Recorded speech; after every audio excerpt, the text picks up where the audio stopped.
വിശദമായ വാർത്തകളിലേക്ക് the news blast കടക്കുകയാണ്. വൻ മയക്കുമരുന്ന് വേട്ട.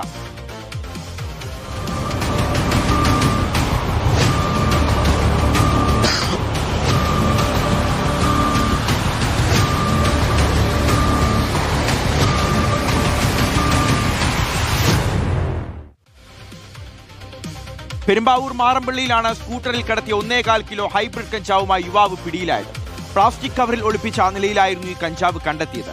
പിടിച്ചെടുത്ത കഞ്ചാവിന് വിപണിയിൽ 17 കോടി രൂപയോളം വില വരും. കേരളത്തിലെ ഏറ്റവും വലിയ ഹൈബ്രിഡ് കഞ്ചാവ് വേട്ടയാണ് ഇതെന്ന് പോലീസ് പറയുന്നു. കങ്ങരപ്പടിയിൽ ബ്രൗൺ ഷുഗറും കഞ്ചാവുമായി ഇതര സംസ്ഥാനക്കാരനായ യുവാവിനെ പിടികൂടി. മയക്കുമരുന്ന് വാങ്ങാനെത്തിയ 2 യുവാക്കൾ ഓടി രക്ഷപ്പെട്ടു. ഓപ്പറേഷൻ തണ്ടറിൽ പെരുമ്പാവൂരിൽ ഹെറോയിനുമായി UP സ്വദേശി പിടിയിലായിട്ടുണ്ട്. 12.95 ഗ്രാം ഹെറോയിനുമായി ജിയാറുൽ എന്നയാളെയാണ് കുന്നത്തുനാട് എക്സൈസ് സംഘം പിടികൂടിയത്. റാംഷ CP ഈ വാർത്തകളുടെ എല്ലാ വിവരങ്ങൾ നൽകാൻ നമുക്കൊപ്പം ചേരുകയാണ്. റാംഷ, ഈ ഓപ്പറേഷൻ തൂഫാനും ഓപ്പറേഷൻ തണ്ടറും അതിന്റെ സർവ്വശക്തിയും എടുത്ത് പ്രവർത്തനം നടത്തുകയാണ്, കാര്യങ്ങൾ മുന്നോട്ട് കൊണ്ടുപോവുകയാണ്. 17 കോടി രൂപയുടെ ഹൈബ്രിഡ് കഞ്ചാവ് എന്നൊക്കെ പറയുമ്പോൾ നമ്മളൊന്ന് ആലോചിക്കണം, ഈ കേരളത്തിലേക്ക് എത്രയെത്ര കോടിക്കണക്കിന് രൂപയുടെ ലഹരിയാണ് ഓരോ ദിവസവും ഒഴുകിയെത്തുന്നത്. ഇത് ഭാവി തലമുറയെ, യുവതലമുറയെ എത്രമാത്രം കാർന്ന് തിന്നുന്നുണ്ടാവും. ഈ ഒരു ഓപ്പറേഷൻ തൂഫാനൊക്കെ എത്രമേൽ ആവശ്യമായിരുന്നു നമ്മുടെ സമൂഹത്തിന്റെ ഒരു തിരിച്ചുപിടിക്കലിന് എന്നുള്ളതാണ്. നമ്മുടെ യുവതലമുറയെ രക്ഷിച്ചെടുക്കാൻ വേണ്ടിയുള്ള പോരാട്ടമാണ് നടന്നുകൊണ്ടിരിക്കുന്നത്. അപ്പോൾ ഇന്ന് സംഭവിച്ചിരിക്കുന്ന കാര്യങ്ങൾ ഈ ചുരുങ്ങിയ വാർത്തകളിലൂടെ തന്നെ വ്യക്തമാണ്. അപ്പോൾ ഈ കോടിക്കണക്കിന് രൂപയുടെ കഞ്ചാവ് പിടികൂടിയിട്ടുള്ള ഈ വ്യക്തിയുടെ ഫ്ളാറ്റിൽ കൂടുതൽ കഞ്ചാവ് അല്ലെങ്കിൽ കൂടുതൽ ലഹരി വസ്തുക്കൾ ഉണ്ട് എന്നുള്ള വിവരങ്ങൾ നമ്മൾ കേട്ടു. എന്താണ് പോലീസ് ഇതിൽ നിന്നൊക്കെ മനസ്സിലാക്കുന്നത്? അതോടൊപ്പം തന്നെ ഇതര സംസ്ഥാന തൊഴിലാളികൾക്കിടയിലും പ്രത്യേകിച്ച് പെരുമ്പാവൂരിലും വ്യാപകമായ പരിശോധന തുടരുകയാണ്, അല്ലേ റാംഷ?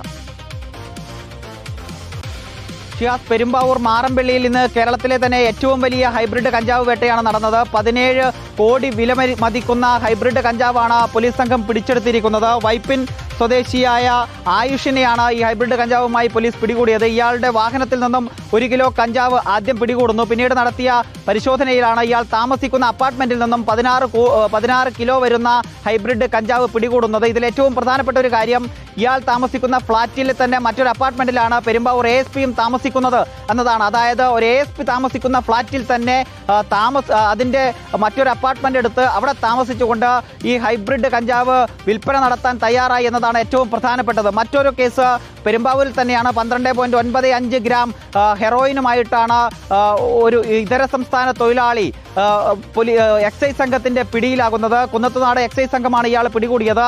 ഇയാൾ ഇതര സംസ്ഥാന തൊഴിലാളികൾക്കിടയിൽ വിൽപ്പന നടത്തുന്നതിന് വേണ്ടി, അതായത് ബായി കോളനി, ഏറ്റവും കൂടുതൽ ഇതര സംസ്ഥാന തൊഴിലാളികൾ താമസിക്കുന്ന ബായി കോളനിയിൽ വിൽപ്പന നടത്തുന്നതിന് വേണ്ടിയിട്ടാണ് ഈ ഹെറോയിനുമായി എത്തിയത് എന്നതാണ് എക്സൈസ് സംഘം പറയുന്നത്. അതോടൊപ്പം തന്നെ എറണാകുളം കങ്ങരപ്പടി മിനി ടൗൺ ഹാളിന് സമീപത്തു നിന്നും ഒരു ഇതര സംസ്ഥാന തൊഴിലാളിയെ ഹെറോയിനും അതോടൊപ്പം കഞ്ചാവുമായി പോലീസ് പിടികൂടിയിട്ടുണ്ട്. നാട്ടുകാരാണ് ആദ്യം ഇയാളെ പിടികൂടുന്നത്. പിന്നീട് പോലീസ് തൃക്കാക്കര പോലീസിന് കൈമാറുകയായിരുന്നു. നാട്ടുകാർ പറയുന്നത്, ഇയാൾ ഇവിടെ എത്തി 2 യുവാക്കൾക്ക് ഇത് വിൽപ്പന നടത്തുന്നതിനിടയിൽ സംശയം തോന്നിയാണ് നാട്ടുകാർ ചേർന്ന് ഇയാളെ തടഞ്ഞു വെക്കുകയും പരിശോധിക്കുകയും പിന്നീട് ഈ ലഹരി ഇയാളിൽ നിന്ന് പിടികൂടുകയും ചെയ്തത് എന്നതാണ്. ഈ ലഹരി വാങ്ങാൻ വന്ന യുവാക്കൾ ഓടി രക്ഷപ്പെടുകയും ചെയ്തു. ഏതായാലും നാളെ ആഭ്യന്തരമന്ത്രി തന്നെ നേരിട്ട് പങ്കെടുത്തുകൊണ്ട് എറണാകുളം ജില്ലാതല തൂഫാൻ പ്രോജക്റ്റിന്റെ ഉദ്ഘാടനം നടക്കാനിരിക്കെയാണ് ഇത്തരത്തിൽ വലിയ ഒരു ലഹരി വേട്ട ഇന്ന് എറണാകുളം ജില്ലയിൽ നടന്നിരിക്കുന്നത്. ശരി, റാംഷയാണ് ഈ വാർത്തയുടെ വിവരങ്ങൾ നൽകിയത്. ഒരു വ്യക്തിയിൽ നിന്നാണ് 17 കോടി രൂപയുടെ ഹൈബ്രിഡ് കഞ്ചാവ് പിടികൂടുന്നത്. അപ്പോൾ ഇയാൾ എത്ര കാലമായി ഇത്തരത്തിലുള്ള കഞ്ചാവ് ലഹരി വിൽപ്പന നടത്തുന്നുണ്ടാവും? എത്രയധികം പണം ഇയാൾ ഉണ്ടാക്കിയിട്ടുണ്ടാവും? ഈ പണമൊക്കെ ഇയാൾ എവിടെയായിരിക്കും ഇൻവെസ്റ്റ് ചെയ്തിട്ടുണ്ടാവുക? എത്ര അധികം കിലോ കണക്കിന് കഞ്ചാവ് ഇയാൾ കേരളത്തിലേക്ക് കൊണ്ടുവന്നിട്ടുണ്ടാവും? എവിടെ നിന്നാണ് ഈ ലഹരിയൊക്കെ കൊണ്ടുവരുന്നത്? ഏതാണ് ഉറവിടം? ആരാണ് ഇതിന്റെ യഥാർത്ഥ വിൽപ്പനക്കാർ? എത്രമാത്രം അങ്ങേ അറ്റത്തേക്ക് ഇനിയും അന്വേഷണങ്ങൾ പോകാനുണ്ട്? അങ്ങനെ എത്ര ചോദ്യങ്ങളാണ് നമ്മുടെ മനസ്സിലേക്ക് വരുന്നത്. ഈ 17 കോടിയുടെ കഞ്ചാവ് എന്നൊക്കെ പറയുമ്പോൾ അത് എത്ര വലിയ അളവിലുള്ളൊരു കഞ്ചാവാണ്? എത്രയധികം ആളുകൾക്ക് വിൽക്കാനുള്ള പ്ലാൻ അയാൾ തയ്യാറാക്കിയിട്ടുണ്ടാവും? എന്താണെങ്കിലും ഓപ്പറേഷൻ തൂഫാനും ഓപ്പറേഷൻ തണ്ടറും എല്ലാം ലക്ഷ്യം കാണട്ടെ. ഇത്തരത്തിലുള്ള പരിശോധനകൾ തുടരട്ടെ.